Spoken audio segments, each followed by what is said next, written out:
What would happen if Asheville's water system failed again? That's the question business owners brought to city leaders this morning at a meeting at UNC Asheville. News 13's Elijah Skipper was there and shows us what is at stake and what comes next. One of the major ideas on the table today was the potential of a fourth water treatment plant right here in the River Arts District, but without federal support, officials say that vision could be hard to reach.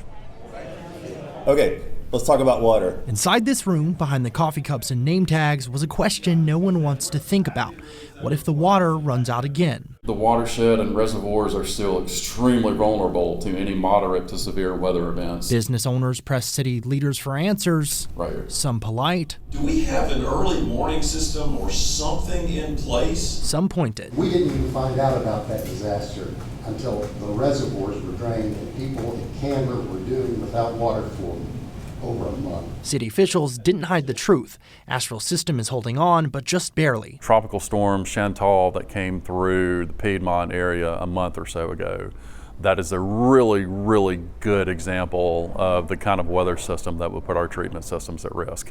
That really, really does underscore the urgent need to keep those temporary treatment systems in place. Those temporary treatment systems installed by the U.S. Army Corps of Engineers are doing the job, but they're expensive. Operating those temporary pretreatment systems right now cost about $6 million a month. Water resources, we don't have that financial capability.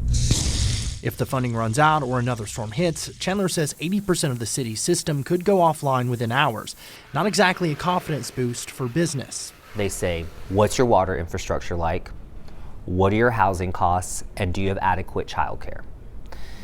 And unfortunately, Asheville can do better in each one of those places. City Council just passed a $66 million water system package, most of it to keep those temporary systems running. I think it puts us in a more dire situation financially, even if it's piecemeal money. You know, we have a few projects. It's getting those permanent filters in. It's building redundancy in our piping and infrastructure network. And then it's also building a whole new water treatment plant in West Asheville, just in case we do have another catastrophic storm. Another project discussed is a backup pipeline that would reroute water away from the Swannanoa River. Now that is still in the design stages, but could go before council in September. In Asheville, Elijah Skipper, News 13.